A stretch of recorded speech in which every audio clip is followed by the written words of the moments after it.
ज्ञान the treasure में आपका स्वागत है।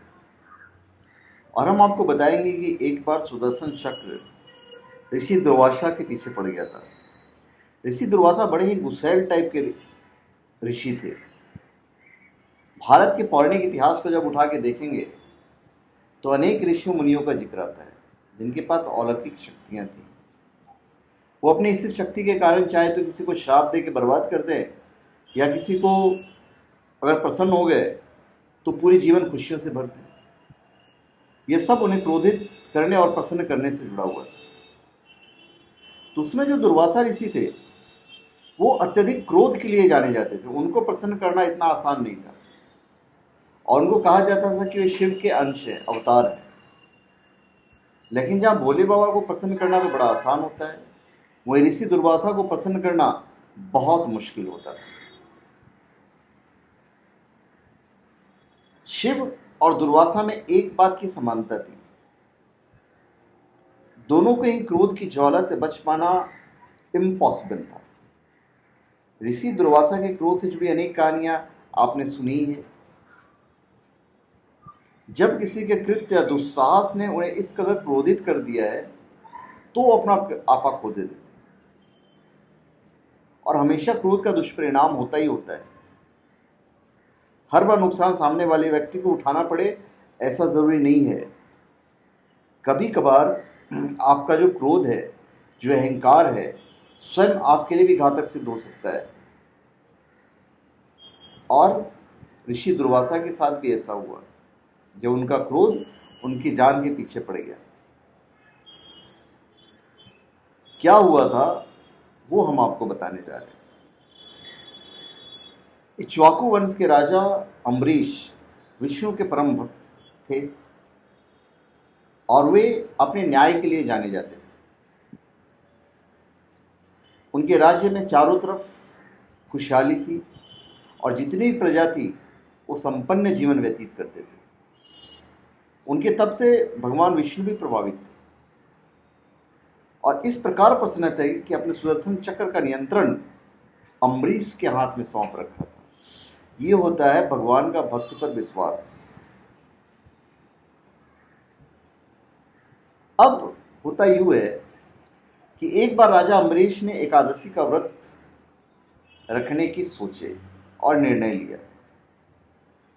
अब आप सबको पता है, मैं इसके वीडियो डाल भी रहा हूं एकादशी व्रत के, कि यह व्रत इतना ताकतवर होता है कि देवेंद्र तक इसकी शक्ति से हिल जाते हैं। अम्बरीश अपना व्रत संपन्न न कर पाए, इसलिए इंद्रदेव ने दुर्वासा ऋषि को उनके पास भेज दिया। एक बार राजा अम्बरीश ने एकादशी व्रत रखने का निर्णय लिया और उधर दुर्वासा ऋषि अम्बरीश के महल में पहुंच गए इंद्र के प्लानिंग के हिसाब से। व्रत खोलने का समय जैसे ही नजदीक आया, दुर्वासा ऋषि भी अम्बरीश के महल पहुंचे। उन्होंने अम्बरीश से कहा कि स्नान करके जल्दी से लौटते हैं।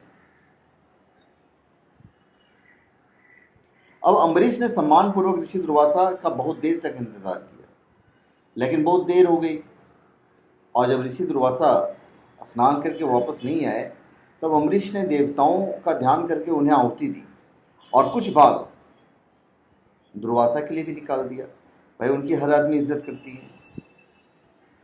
व्रत खोलने का समय बीत जाने के बाद दुर्वासा वापस आए। वो ये देखकर अत्यधिक क्रोध से भर उठे कि उनकी अनुपस्थिति में राजा ने अपना व्रत खोल लिया और क्रोध के आवेश में आकर उन्होंने कृत्या राक्षसी की रचना की और उसे अम्बरीश पर आक्रमण करने का निर्देश दे दिया। अब अपनी जान बचाने के लिए अम्बरीश ने सुदर्शन चक्र को प्रहार करने का आदेश दे दिया। अब सुदर्शन चक्र था, उसके प्रहार से कृत्या राक्षसी उसी से मारी गई।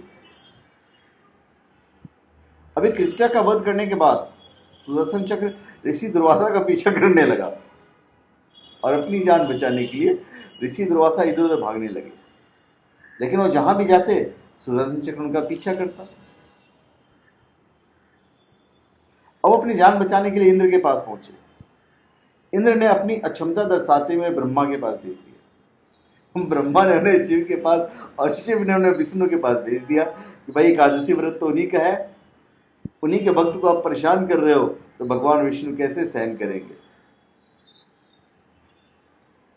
अब आखिरकार वे विष्णु के पास पहुंचे और विष्णु ने कहा कि सुदर्शन चक्र का नियंत्रण तो मेरे पास है ही नहीं, सुदर्शन चक्र का नियंत्रण तो अम्बरीश के पास है, इसलिए उन्हें अम्बरीश के पास ही जाना होगा। अभी हार कर दुर्वासा ऋषि अम्बरीश के पास पहुंचते हैं और कहते हैं कि भैया सुदर्शन चक्र को रोक लो। राजा ने ऋषि की प्रार्थना सुनी, मान ली और फिर सुदर्शन चक्र को रोक लिया। तो ये कहानी थी सुदर्शन चक्र की, जब वो दुर्वासा ऋषि के पास पहुंचे।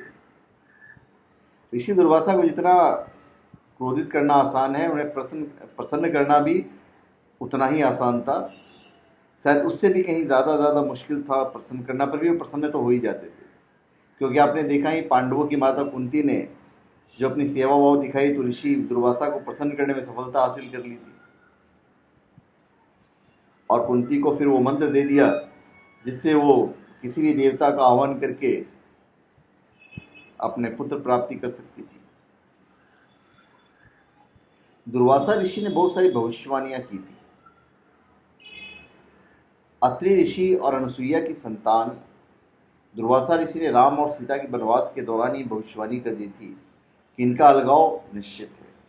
इतना ही नहीं, अभिज्ञान शाकुंतलम के अनुसार क्रोध के आवेग में आकर दुर्वासा ऋषि ने शकुंतला को श्राप दिया था कि उसका अपना पति ही उसे पहचानने से इनकार कर देगा। दुर्वासा ऋषि ने इंद्रदेव की खूबसूरत कल्पक फूलों की माला भेंट की थी जो उन्हें मेनका को दी थी। इंद्र ने वो माला अपने हाथी ऐरावत के गले में डाल दी। ऐरावत ने वो माला जमीन पर फेंक दी, जिसे देखकर दुर्वासा ऋषि अत्यंत क्रोधित हो गए और उसे अहंकार टूटा था भगवान इंद्र का। दुर्वासा ऋषि ने इंद्र से कहा कि गौतम और वशिष्ठ द्वारा लगातार की जाती सराहना से इंद्र के भीतर अहंकार आ गया है। इंद्र के अहंकार को शांत करने के लिए दुर्वासा ने उन्हें श्राप दिया, जिसके बाद देवताओं की शक्ति छिन्न हो गई। तो ये थे दुर्वासा ऋषि। तो धन्यवाद। आप हमारे चैनल पे सब्सक्राइब करें और अपने कमेंट दीजिए। धन्यवाद।